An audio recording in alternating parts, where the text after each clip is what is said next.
Okay, so welcome back to my story time. And today, since I know you guys are making ice cream in a bag, which should be really fun, I have two stories. And the first one is about waiting, because I know sometimes you might experience it, like making your ice cream. It might take a little bit, but you just have to remember you have to be patient, because when you're patient, it always turns out better, and the reward is always great. So saying that, our first story today is I'll Wait, Mr. Panda. And yeah, so what are you making, Mr. Panda? Wait and see, it's a surprise. And so here we go. It looks like we have a llama asking Mr. Panda what he's making. Do you have any guesses as to what Mr. Panda's making? No, I will not wait. Goodbye. I'll wait, Mr. Panda. You can see here, the llama's leaving, but look at this little guy. The little penguin, he's saying, I'll wait, to Mr. Panda. Are you making cookies, Mr. Panda? Wait and see, it's a surprise. And so this guy's asking Mr. Panda if he's making cookies. And Mr. Panda's telling him he has to wait. No waiting, it's too hard, goodbye. I'll wait, Mr. Panda. Look again, they're leaving because they didn't want to wait, but the little penguin wants to keep waiting for Mr. Panda's whatever he's making. Are you making cupcakes, Mr. Panda? Wait and see, it's a surprise. And look at this, all the bunnies are popping out of their hole asking Mr. Panda if he's making cookies. And again, he keeps telling them, you have to wait. No, I'm done waiting. I'll wait, Mr. Panda. So look at that. The rabbits are all waving by because they don't want to wait. But who keeps waiting? The penguin. Is it ready yet, Mr. Panda? No, wait here. This, there you go. He's asking him if it's ready yet. I don't like waiting. Goodbye. And there he is. He's flying away because he doesn't want to wait. I'll wait, Mr. Panda. And it's the penguin. He's telling Mr. Panda that he'll wait.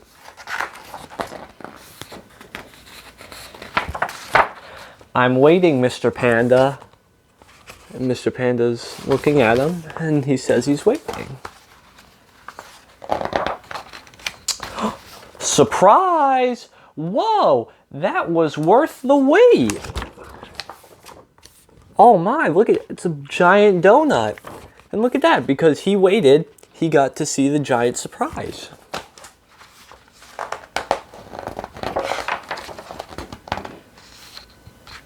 I know, said Mr. Panda. Thank you, Mr. Panda. I can't wait to eat it.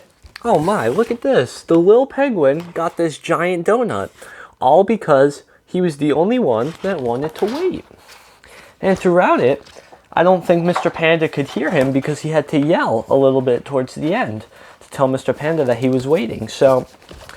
And because he waited so patiently, he got a giant donut. So I hope you guys like that one.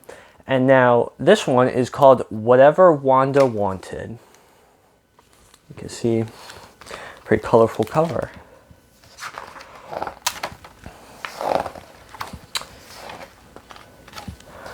Wanda's mom and dad were very busy people, so they decided that because there wasn't much time to spare, they would buy little Wanda everything she could ever want, just to show how much they cared. You can see her. Here she is, a little baby, and there are her parents. The cutest doll, the coolest clothes, the prettiest kitten, Wanda only had to stamp her tiny foot, and it was hers.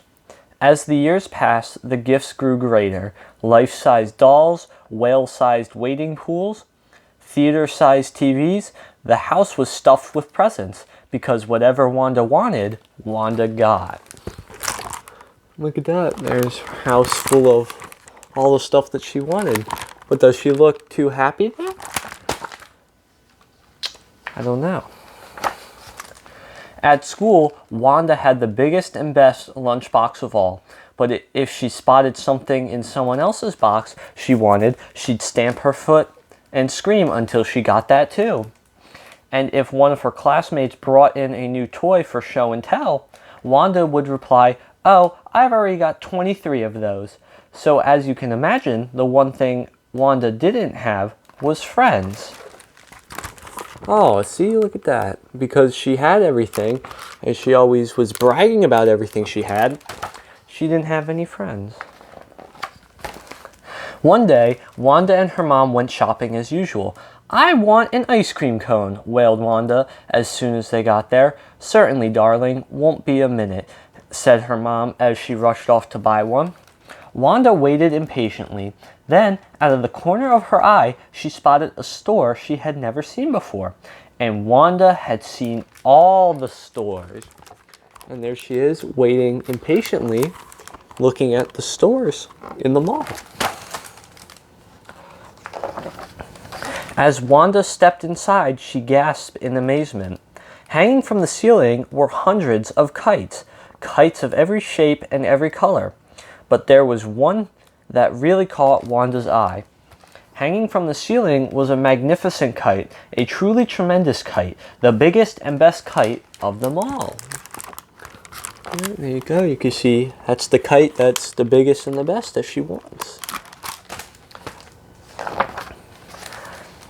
"Can I help you?" asked the shopkeeper. "I want that kite," snapped Wanda.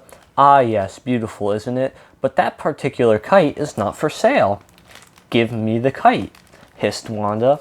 "Not for sale," said the shopkeeper. You see her asking the shopkeeper for the kite, and he keeps saying it's not for sale, but she wants it.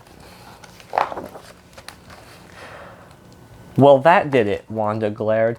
Wanda stamped, Wanda spluttered, and her face turned red with fury. She ranted and raged until her eyes became as big as saucers. "I want that kite. I want it now," she screamed. "All right," yelled the shopkeeper.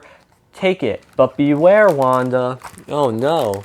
So look at that. She's all mad because she can't have the kite. And she's getting all mad and rude. "The kite you chose is a wonderful sight, a marvelous, magical, mystical kite. A truly remarkable kite, but beware, it can do horrible things when it's up in the air." But Wanda wasn't listening. She had grabbed hold of the kite's silvery string. "Got you, kite," she said. "Got you, Wanda," said the kite, and before Wanda knew it, she was being whisked through the door, up, and away, into the sky. Look at that. Since she's not listening, she doesn't even know what the kite can do or what it will do. "Wanda, where are you going?" called her mom as Wanda flew past. Wanda held on for dear life as she and the kite soared over the town. On they flew over fields and mountains and tiny villages until they reached the ocean. And there she is, flying through the town, and there's her mom chasing after her. "Time you learned a few lessons," said the kite with a sharp little flick of its string, and Wanda found herself tumbling downward. Uh-oh. Wanda landed with a thump on a tiny desert island. "I'm stranded," she wailed. "What am I going to do? Where are my toys and my clothes? And who will cook my breakfast? And..." She bit her lip and her eyes filled with tears. "There's no TV!" Things had never looked worse for Wanda. There she is, sitting on the island all alone because she doesn't have her toys, her clothes, or her TV. But as the sun warmed Wanda's face and dried her tears, she began to feel a little bit better. "I will survive," she shouted to a surprised seagull. And that is exactly what she did. She built a hut from bamboo sticks and made a snazzy skirt from bandana leaves. She made bowls, saucepans, and spoons from coconut shells. Then she built a fire and made some seaweed soup for lunch. Look at that. There she is. She's building her hut and cooking her seaweed soup. I don't think seaweed soup would taste too good, but I guess if you're stranded on an island, it's the only thing you have to eat. As the days went by, Wanda grew to love her new life. One day, a passing whale called Bill smelled Wanda's delicious fish stew and decided to say hello. Wanda invited him to stay for dinner. Wanda and Bill soon became good friends.